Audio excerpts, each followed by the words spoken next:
I wear my sister's wedding ring now, not on my finger that would be a sin beyond absolution.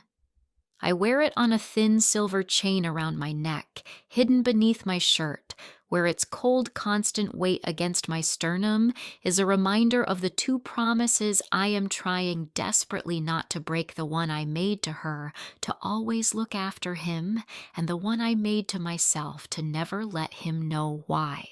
My name is Anna, and I am 32. For the past year, my life has not been my own. It has been a quiet, hollowed-out existence in the spaces my older sister Isabel left behind. A year ago, a slick road and a sleeping driver threw her vibrant, beautiful life into a silent, dreamless prison. She isn't gone, not in the way the world understands it. She lies in a hospital bed in what used to be the guest room, breathing with the soft, steady rhythm of a machine, her eyes open but seeing nothing. A body without a soul. A ghost who forgot to leave. And so I moved in. I left my small, quiet apartment, my job at the university library, and my solitary life, and I stepped into hers. I came to help her husband, Ben. That was the official reason, the one we told our grieving parents and concerned friends. Ben needs help. It's too much for one person. And it was. But it was also a lie. I came because this house haunted by the ghost of my sister was the only place I had ever felt close to him. Our days are a tapestry of quiet routines.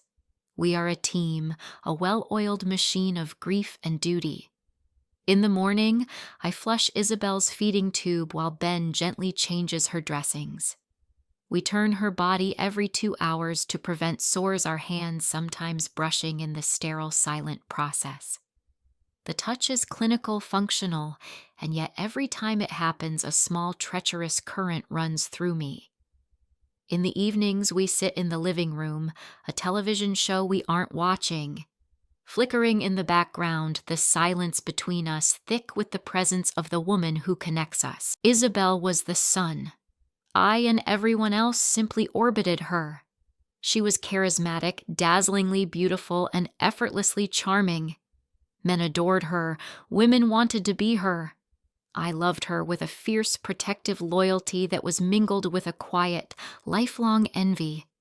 I was the responsible one, the quiet one, the keeper of secrets, and the mender of broken things. She was the one who broke them. I was the pale moon to her brilliant sun, visible only in her reflected light. Ben was different. When she first brought him home, I saw the way he looked at her with an adoration that was pure and absolute. But when he spoke to me, he didn't look through me. He saw me. He asked about the obscure historical texts I was archiving. He truly listened to my quiet academic passions. And in those moments, a small, hopeless seed of affection was planted in my heart. A secret, shameful crush on my sister's perfect boyfriend, which I buried deep under layers of duty and familial love. I was the good sister. I was always the good sister. Now living in her house, sleeping in her guest room, I am surrounded by her. Her perfume still lingers on the scarves in her closet. Her photographs smile down from every wall. Isabel on a beach in Greece. Isabel laughing on a sailboat. Isabel in Ben's arms on their wedding day. I live inside her memories, a trespasser in the life I secretly coveted. And I see a side of Ben that I never knew. I see him in the dead of night, sitting by Isabel's bedside, reading to her from a book of poetry, his voice thick with a grief so profound, it feels like a physical presence in the room. I see the frustration and despair in his eyes when he deals with insurance companies and uncaring nurses. I see the lines of exhaustion etched around his mouth. I see his strength, but I also see the cracks in his armor. And my heart aches for him with an intensity that terrifies me.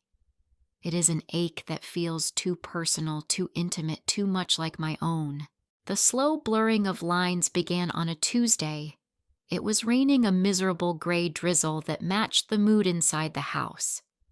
I was in the kitchen trying to decipher one of Isabel's complicated recipes for a paella she had loved. She had been a magnificent, intuitive cook. I was not. The rice was sticking, the kitchen was filling with a faint smell of smoke, and I was close to tears, a stupid, frustrated grief over a pan of burnt rice. Ben walked in, took one look at my face, and didn't say a word. He just gently took the spatula from my hand, turned off the stove, and slid the pan into the sink. "I hate paella anyway," he said, a faint smile touching his lips for the first time in what felt like weeks. "Let's order a pizza. The greasier the better." So we did. We sat on the floor of the living room, eating pizza out of a cardboard box like a couple of college kids, the sad, elegant dining room table a few feet away mocking us. And for an hour, we didn't talk about medication schedules or physical therapy. He told me about a ridiculous client at his architecture firm. I told him about a funny centuries-old misprint I'd once found in a historical manuscript. We talked. And then we laughed. It was a real, genuine laugh. A shared explosive sound that felt so alien, so transgressive in the quiet, sad house, that we both stopped at the same time, the echo of it hanging in the air like an accusation. We looked at each other, and in his eyes I saw the same flicker of shock and guilt that I felt in my own heart. We had been happy just for a moment, and it felt like a betrayal. The silence that followed was heavier than any that had come before. A few weeks later, I found it. It was the anniversary of the accident, a day we had both been dreading. I was looking for a spare blanket in the hall closet when my hand brushed against a large leather-bound album on the top shelf. It was their wedding album. I had never looked through it. I'd told myself it was too painful. The truth was, I couldn't bear to see their perfect happiness immortalized on paper. I took it down my hands, trembling slightly, and sat on the floor of the hallway. I opened it. There they were, Ben looking impossibly handsome and nervous Isabel, a radiant, ethereal bride. Page after page of perfect smiles and joyful embraces. On one page, there was a candid shot of me. I was standing to the side, adjusting the train of Isabel's dress. My expression was one of intense, focused care. My own bridesmaid's dress was slightly askew, my hair windblown. All my attention was on my sister, making sure she was perfect. I remember that moment. Ben's voice startled me. I hadn't heard him approach. He stood over me, his face shadowed in the dim light of the hall. He sank down to the floor beside me, his shoulder brushing mine. He pointed to the photo. "Your own zipper was stuck, and you wouldn't let anyone help you because you were too busy making sure Isabel's dress was lying perfectly for the photos. You were always doing that, holding everything together from the background so she could shine." He looked from the photo to my face. I don't think I ever properly saw that until now, and there it was. The thing I had unknowingly craved for 32 years. To be seen. To have someone look past the brilliant sun and notice the quiet, steady moon. A knot of emotion I had been holding in my chest for a year, for my entire life, came undone. A single tear escaped and rolled down my cheek. I quickly wiped it away, embarrassed. "Anna," he said, his voice soft and thick. He didn't say anything else. He just shifted closer and wrapped his arms around me. It wasn't a sexual embrace. It was a hug of shared, unbearable sorrow. It was two people clinging to the only other person on the planet who understood the specific shape of their grief. I buried my face in his shoulder, inhaling the clean, familiar scent of his shirt, and I cried. I cried for my sister, for the vibrant life she had lost.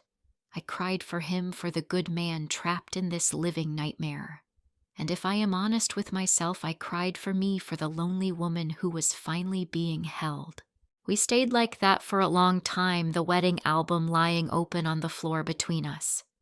His hand stroked my back in a slow, comforting rhythm. It was a gesture of pure platonic comfort. But my body, starved for touch, for any kind of gentle affection, didn't know the difference. My heart hammered against my ribs, and I felt a deep, treacherous warmth spreading through me, a warmth that had nothing to do with comfort and everything to do with a dangerous, burgeoning hope. When we finally pulled apart, the air between us had changed forever. We had crossed a line, and we both knew it, even if we couldn't name it.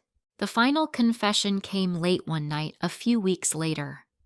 We were sitting in the kitchen, the remnants of a simple dinner between us, the silence stretching into its usual shape. Isabel had had a difficult day, a small seizure that had left her pale and frail, and the ordeal had frayed both our nerves. "I can't do this anymore," Ben said suddenly, his voice a raw whisper. He stared down at his hands clasped so tightly on the table his knuckles were white. "I go into her room every day and I talk to her, and it's like shouting into a void. I tell her I love her, and all I get back is the sound of that goddamned machine. Sometimes I wish she had just—" He couldn't finish the sentence. He didn't have to. "Don't say that," I whispered, my own throat tight. He looked up at me, then his eyes dark with a pain that was terrifying to behold. "Why not? It's the truth. And the worst part, the part that makes me feel like a monster," he said, his voice dropping, "is that some days it's not the worst thing in the world. Some days I come out of her room and I see you in the kitchen and we talk, and for a minute I forget to be sad." He let out a shaky breath. "And that feels like the worst betrayal of all. Feeling relief in the middle of all this. With you." The words hung in the air, a devastating, radical honesty. He had given a voice to the secret, shameful feeling I had been harboring for months. The guilt of finding a sense of purpose, of connection, even of a quiet, painful happiness in the midst of this tragedy. I started, my voice trembling. I had to tell him. The weight of my own secret was too heavy to carry alone. "It's not just you. Ben, I have to tell you something. I think a part of me has always been a little in love with you, even before, when you and Isabel were so happy."